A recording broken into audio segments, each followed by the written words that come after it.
New Thought Media Network.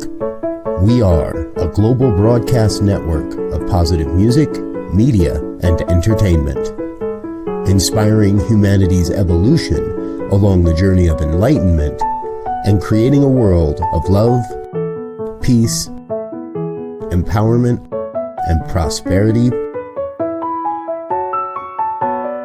for all. New Thought Media Network. Positively inspiring.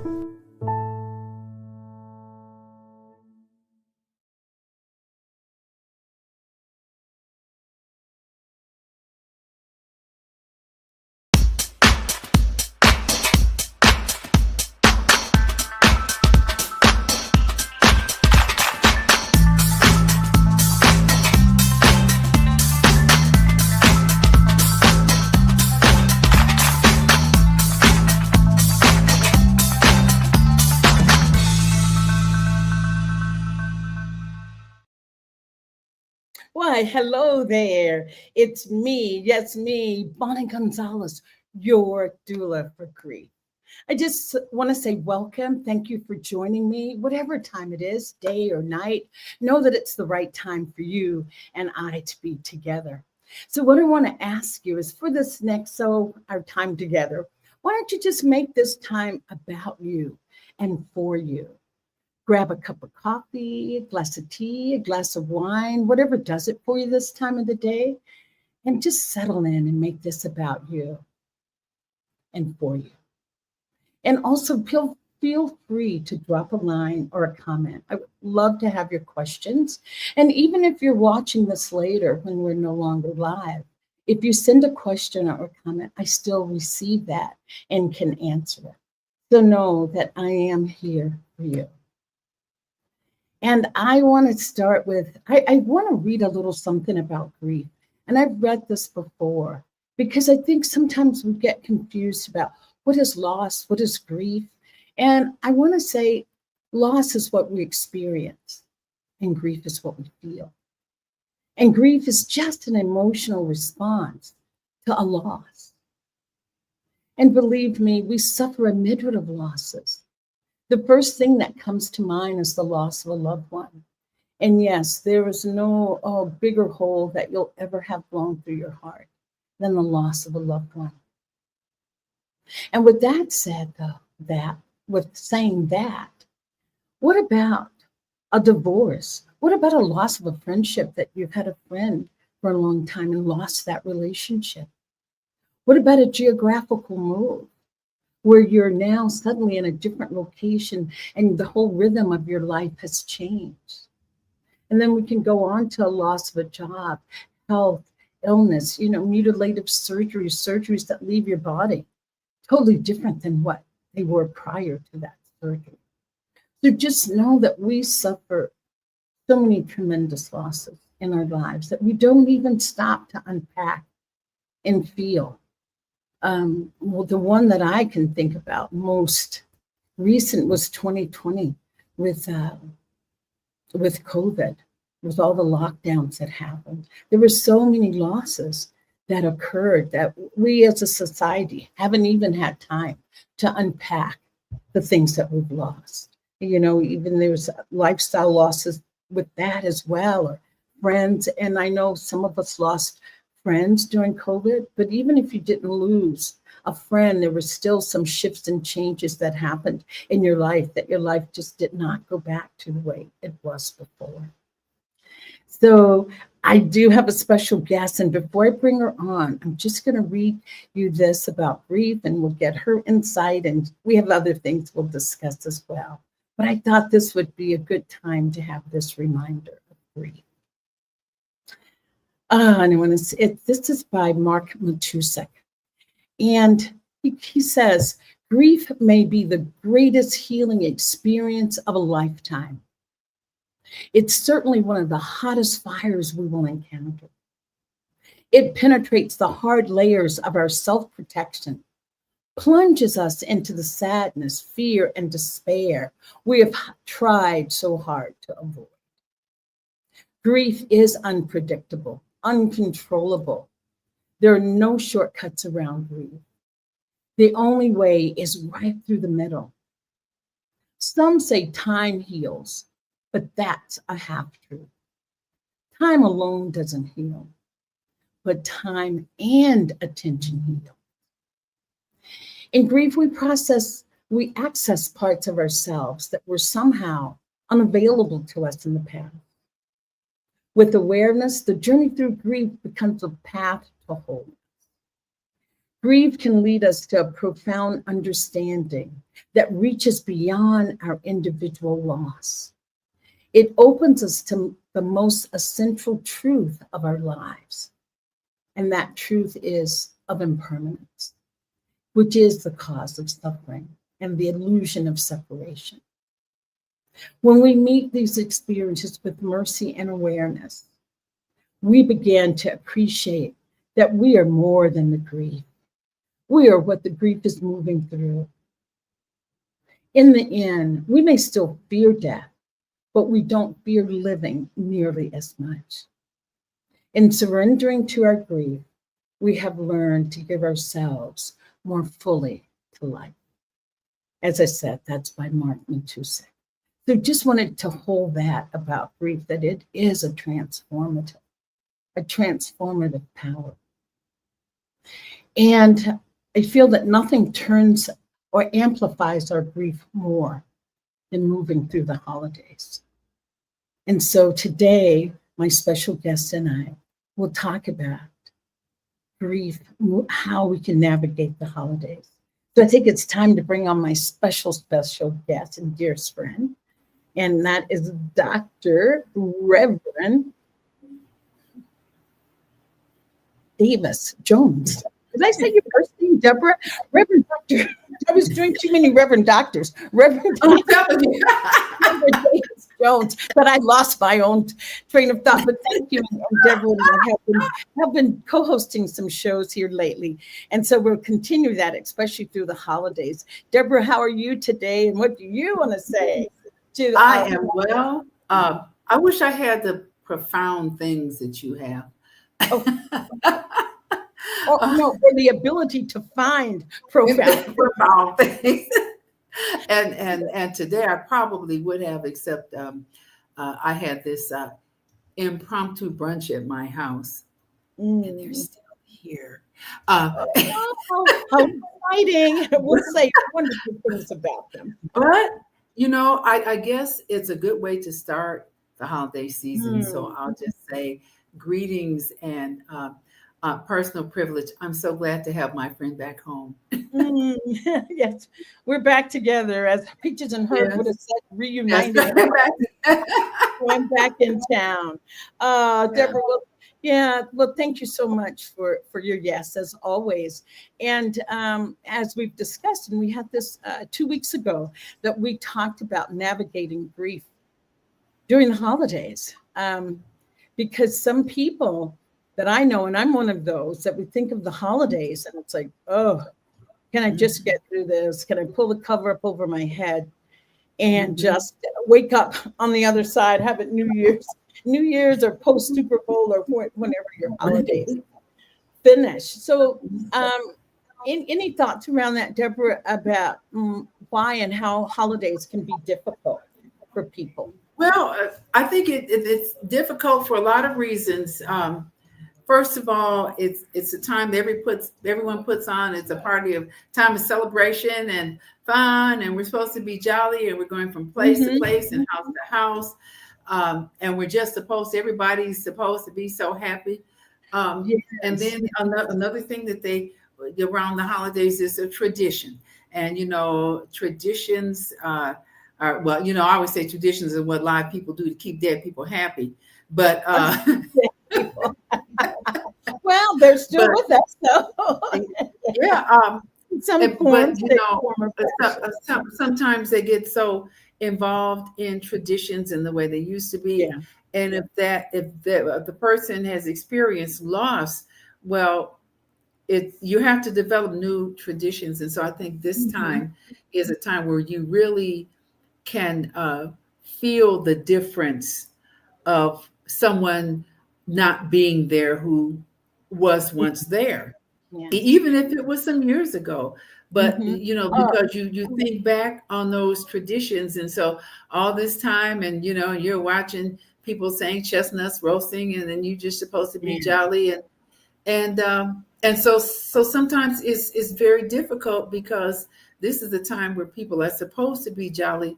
But I think if we pull the cover back, there are a lot of people who are not as jolly as they appear to be. And so I think if you Right. have loss during this time, it's really difficult because everybody thinks you're supposed to have a smile on Mhm. your face. Yes. And you said a key word, tradition. Traditions can be a double-edged sword. They can truly be a Mm-hmm. double-edged sword. They can be like, oh, yes, we'll do X, Y, and Z.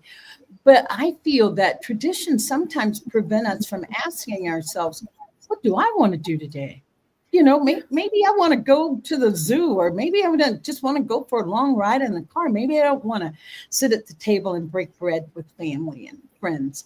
So I think it can be a double-edged sword. Mm-hmm. And I think, Deborah, that's what you and I are encouraging people to really check in with themselves with our conversation that we'll have today, to check in with themselves to see what it is that you want to do. Mm-hmm. I always encourage my clients, family, friends who've had losses around this time of the year, or going through whatever may be presenting itself. My number one thing is to just have a plan. Just have a plan Mm-hmm. of how you're going to navigate that day. And Mm-hmm. even if that plan is to stay in bed and eat popcorn, watch silly movie, that's your plan. Or you can make a plan, and when that day comes, if you feel like doing something else, scrap that plan. Yeah. And Deborah, you were saying you were having a wonderful little soiree this morning with Yeah. close friends, and that you guys would bring up the topic of getting Yeah, through holidays. So yeah, you we want to did. share? Yeah, and we did have some good discussion. And as you were talking about the plan, I was listening to a speaker yesterday who brought up something that I really hadn't thought about, and it was kind of in a different context. But they were talking about they had been invited over Thanksgiving dinner, um, and they said, but before they went, they asked who's going to be there Yes. Okay. because because in that there may be some people that were there that it would be too much energy Mm-hmm. to have to Mm-hmm. be invested to just be an active part of and sometimes you're with that group that you're there because they're friends, but their friends may not be your friends, and so some friends, especially if you've dealt with a loss, some friends are okay with you saying, I'm here, I Mm-hmm. appreciate you, I'm going to eat, and if I'm going to engage as much as I feel like engaging, Mm-hmm. and they understand and they support you in that. But if you're with a group of people that don't know you, Mm-hmm. it may be excuse me, Yeah. it may be difficult for you because you're really out of your comfort zone. And I Mm-hmm. thought of that. I hadn't thought about it. It's like, well, they may mean well, but you need to ask, well, who's there? Because it may be some people that that really don't understand you and what you're going through. Yes. And Thank you. so, Yeah. Thank you. and I hadn't thought about that, but it's true. Mm-hmm. But the other Well, thing that came out was do for other people. Spend that time doing things for other people. One person said that when she was in deep grief, she went out and she baked pies. She baked pies for people that may not have had anyone, or may not have, you mm-hmm. know, have been by themselves, or that. And so she said she was with a group and they baked pies and they gave them to Yes. homebound people. They gave them to people that they knew had no one else. And so they did that. They baked pies, and of course, they go out.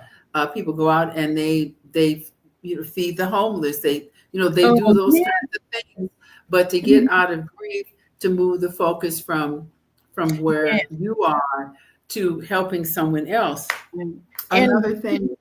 And I just want to add to that, that is a great reminder to any time that you're really feeling down, depressed, it never fails. If you do something for someone else, you will definitely, that energy that you're giving to them comes back to you and restores you. And also, Deborah, when you talked about asking who's going to be there for dinner, or I call it being ruthless with self-care. Absolutely. And some people think of self-care as a massage, manicure, pedicure. Yes, that's beautiful. But self-care is about protecting your energy, protecting your emotional state. Being aware of it. Like, no, I'd love to come for dinner, but that sounds like too many people for right now. That's right. Or, I'll just use this casually. I'm going to ditch that group of friends because I'd rather be over there with the other group of friends that really lift my spirits. So ruthless with self-care, checking in with you to see what it is that you want to do. So I'll let you finish, Deborah. Thank you. And that's true. And being able to say, I'm going to come and eat dinner, but I'm not going to stay the whole evening, but I appreciate it. But I just am not, I'm just going to eat dinner and stay for a little while, but I'm going to go home. And don't take it personally. This is where I am today. This is where I am. What is that? I'm doing the best I can. Every day I'm doing the best that I can, but every day can be a little bit different. The best we can do can be a little bit different.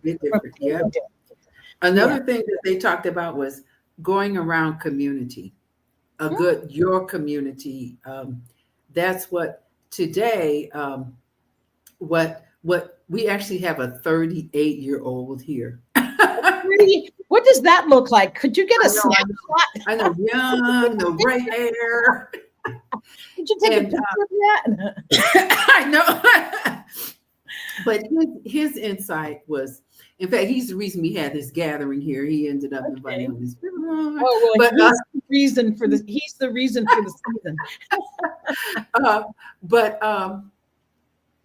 But he said that he felt that because he's lost his mother to a very long illness, he said the community, not just a group of friends, but the community. I think today when he came, he felt like he was with the aunties. Ah, sweetness. I think he felt like he was with the aunties. His father and stepmother were here, but all the other women, I think he felt like I'm with the aunties. Yeah. And that's something that he said, the community. So being in the community. Okay. Yes. And then someone, when she left a note, and she was talking about, let me see, because, again, I said, well, you don't have to answer now, but think about it. Everybody doesn't want to just share openly. That's true. That's true. Very. And she said, my contribution to the grief conversation is listening. I think it is the greatest gift you can give someone who's grieving. Allowing someone to say whatever they want or need to say without interrupting, judgment, or coaching. Someone did that for me when my mother passed. It was wonderful. And even in the context of holidays, we need to understand if someone is there and they say I'm okay, and they're there, but they're not in the middle of the conversation, or they're not. But if they're there and they look like they're at peace, you ask, are you okay? And they say, okay.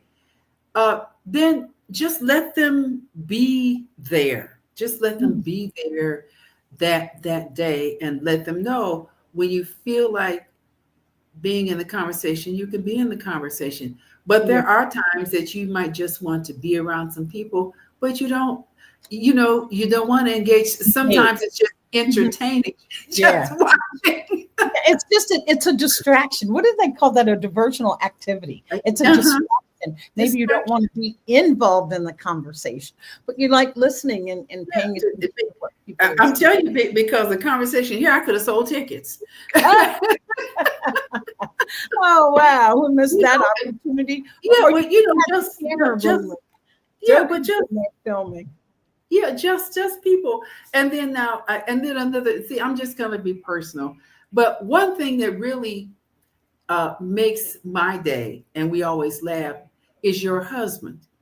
Because your husband was my husband's friend, and every time your husband asks for a cup of coffee, it just makes my day because they were friends, and it just makes me know that the spirit, and there are people around that still remember and care. And so things that we think are big things, they're the little things that go on. Yes. And that's what I was going to add to the conversation when you were talking about being with people, and being with people that you can talk about your loved one with. Because you know those people that are not comfortable with the subject, the idea of death, that you can't even get near them with it.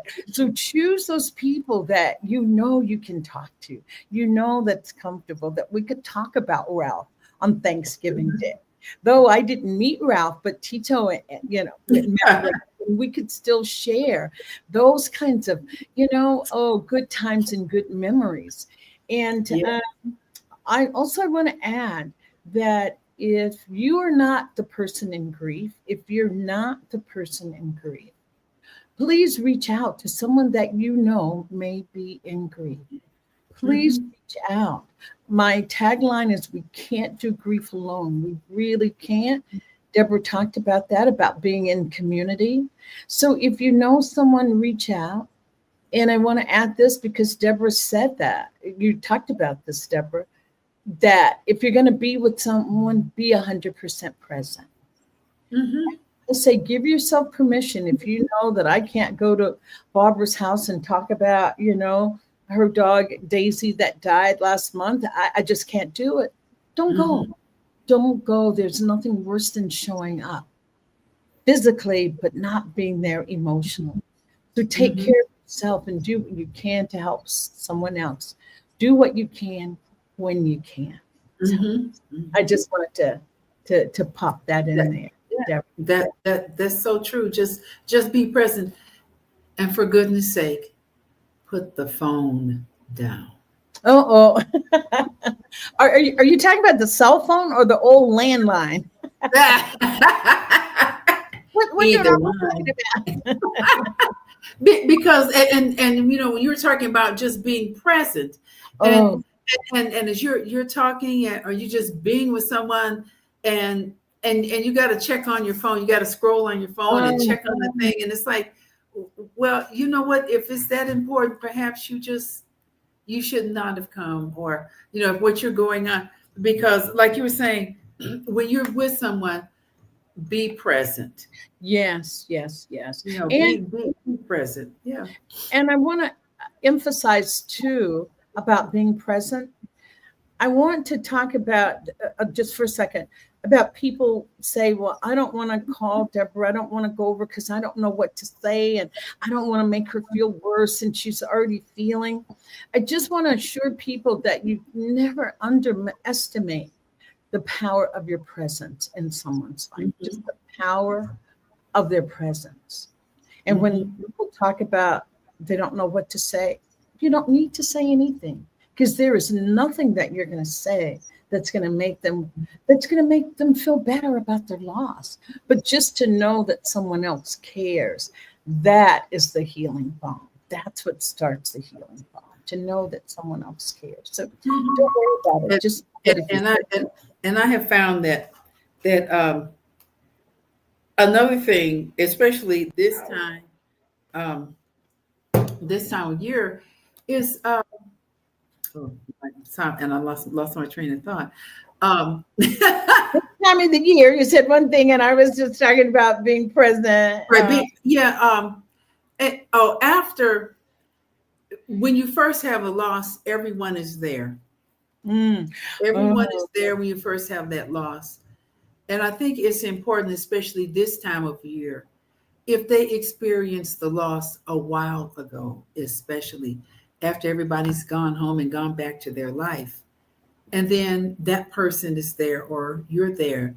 And so I think it means a lot when you just take a minute and say, hey, I was just thinking, how are you? I'm not even going to hold you long. I just want to hear your voice. I just want to hear your voice. I did that yesterday. To one of my closest friends whose husband died, just dropped dead. He had a massive heart attack earlier this year, and we had kind of been missing each other. And finally, I called her daughter. I said, I need to look at her face. yeah. I just need to know. We don't have to have a long conversation. But I said, I get these texts and her saying, okay, I'm fine. Okay, I'm fine. But that is what not me as a friend. And like I said, I don't have to have a long conversation with you. I just need to look at your face. I just need to hear your voice. I just need to know that you're okay. Yeah. And I think that that's important. Like you said, you don't have to have a long conversation. No. You can take some cupcakes over. You can, say, I just came over to bring a cupcake and have some coffee or some tea with you. But I just need to look at your face because they may not even be up to a long visit. But like you said, just being present, saying, just being present, just being present. And so there was a couple of things I want to ask, and I wanted to keep the show to minimal today, but I'm going to there was two questions I want to ask. And well, I'll just go with the one that's kind of burning away. What is the nicest thing that someone said or did for you when you lost Frank? You mean Ralph? Oh, Ralph. Well, Frank, I hope Frank's okay. Ralph, what's the kind of thing that guy you tried to set me up with? and I've already buried him. So yeah. So I was just I'll share something. I'll let you share. I just remember when my brother died, Melvin. He's my baby brother, and he died on Valentine's Day, and it just one of those really, really difficult moments in life. Just some difficult moments in life. But I remember that a friend, I guess I was talking to her to just tell her that my brother had died. She was a close friend, and she said, "Oh, Bonnie," she said, "today is Valentine's Day. Everybody is talking about love. Everybody's in love. Your brother died on a day where he's surrounded by love." And that has carried me through. It's been 5 years, and I think it will carry me through the rest of my life. Was there any semblance of that for you with your loss with Ralph? Not Frank, whoever. Ralph. Not Frank. Yeah. What was the kindest thing you Ralph did? passed the day before Valentine's Day. That's right. Oh my gosh, that is right. I said to myself, about he's at the big love party. So this was something that my two friends, well, Candy and Kent. Oh, yes. And when Ralph passed, Candy said, "Don't worry about anything. We have this." Oh. And because, I was new here. I didn't know anyone. I mean, I was new. And they said, "Don't worry about." And so every time I said, "Well, I need to do this," and they had already said, "We've already taken care of it." And so there was a thing I was trying to do, and to me, it wasn't perfect. And I'm the retired teacher, and the perfectionism came out. And as I was, because you just want everything perfect. And Kent said to me, "Well, I'm going to tell you, if they don't care, they won't notice. And if they do care, it won't matter." This perfect thing I was trying to do. Yeah. And that let me go, okay. Yeah, just repeat it once more. Repeat it once more. Yeah. Because it was something that it was some written stuff, and I was like, well, the margins are off. He said, look, if they don't care, they won't notice. And if they do care, it won't matter because they're focused on supporting you. And of course, that's how we met, because their words were, don't worry about anything. Oh, beautiful. And then they went. And so I think that's important. That's important because especially if it's a spouse or someone very close and you're trying to handle everything. And sometimes, you got all these things and you just need someone to say, you know what, it's okay. Yeah. You just go and breathe. Great. You just go and breathe. Tell us what you need. And you just, and then have enough faith in them to allow them to do them, to trust them to do it. Exactly. And that just goes back to, we can't do grief alone. Grieving, especially those initial, stages of just shock of what's happened, where you're, 10% of your brain is being used to process that this big loss that's happened. So lots of people refer to it as a brain fog. You're in this fog and not knowing. It's like the rug's been pulled from under you. So, so I was going to say, wanted to do a little bit of a recap for our holiday. Okay. So the one that I remember most is Ruthless with Self-Care. There was one about being in community and doing something for someone else. What else do you? Breaking tradition. Breaking a tradition, but starting a new one. Start something new.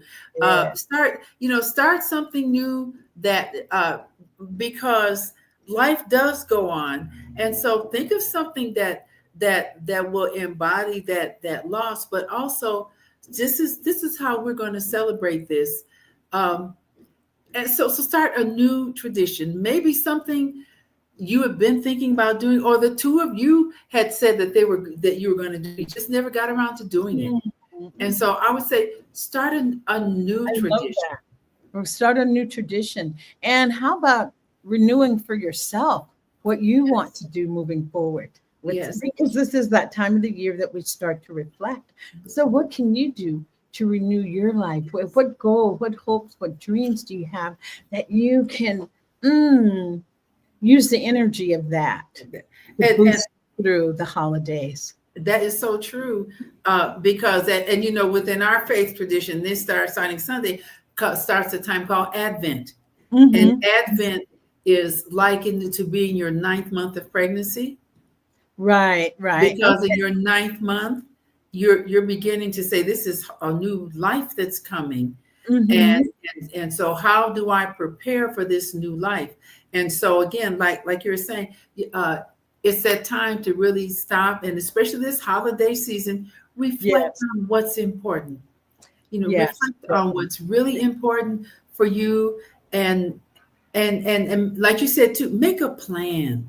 Make a plan, not only to get through the holidays, but what thing do I want to do next year that I maybe thought about doing but just never did, or it's just. And so really, like you said, spend some time because this is that time of year that we look at all around. We're talking about new things, and so what, as you said, what do I want to be next year?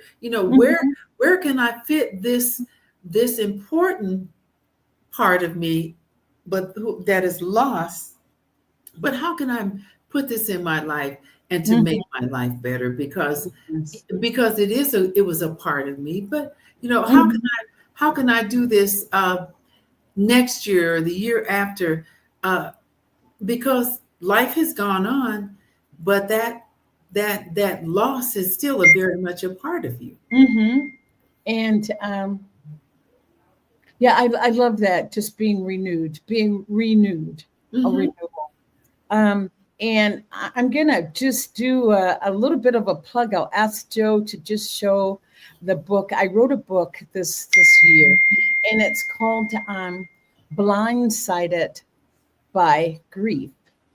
And thank you. So it's Blindsided by Grief, and it's Bonnie. You can find it on wherever you buy books, of course, online. But thank you, Joe. But I was going to say, in the back of this book, I have 28 days of mindfully tending your grief. Mindfully tending your grief.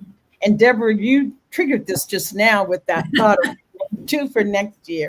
But I have one of the things that you can do of those 28 days is make a list of your favorite things. Remember Sound of Music, raindrops on roses and whiskers on kittens, bright colored.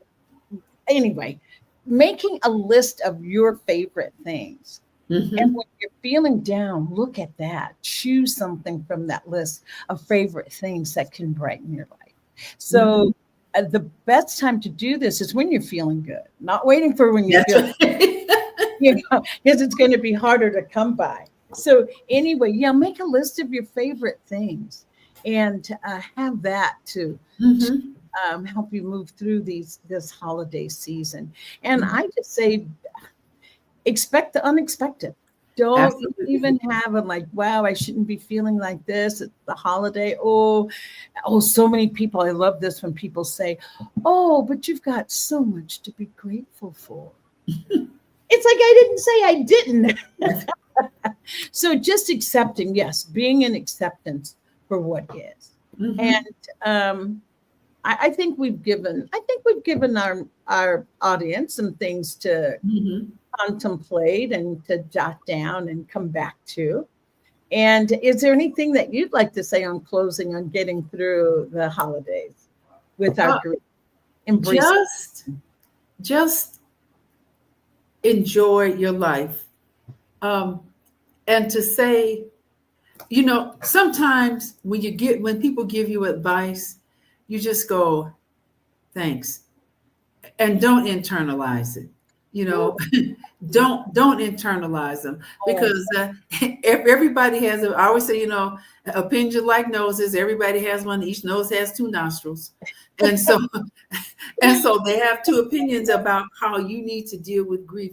And so at some point, sometimes just like you said, oh, you should be thankful. It's like, I really didn't ask you for that, but at some point, just go, okay, and just say, you know what, I am good. I'm good. I'm going to make it through. I am okay. And I'm okay. And it's going to be okay. But I may have a couple bad days, but I'm okay. And thank you for your advice, and just keep it moving, because everybody gives you advice based on their frame of reference. Yes, exactly. And I was going to say, we can hold both. We can be in deep gratitude and we can have sorrow. Absolutely. There's nothing wrong with that. Absolutely. And guess what?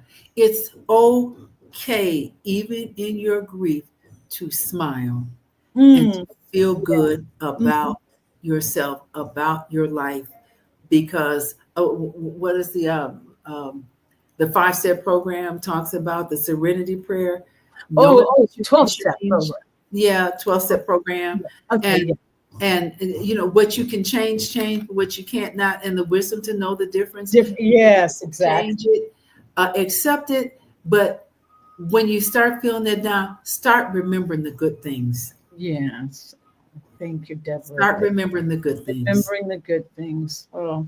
Well, thank you, Deborah. You're always just a wise woman, a woman filled with wisdom. You're one of the wisdom keepers. And I appreciate you. So appreciate you. Oh, thank you. Your insights. So we're going to wish everybody a happy holiday. Yes. I know this is not keeping this program green when I say Thanksgiving is Thursday, but anyway, it's Thursday. So I want to say happy holiday, and you have the right to spend that day however you choose. Yes. You have the right, and you have the right to have it honored.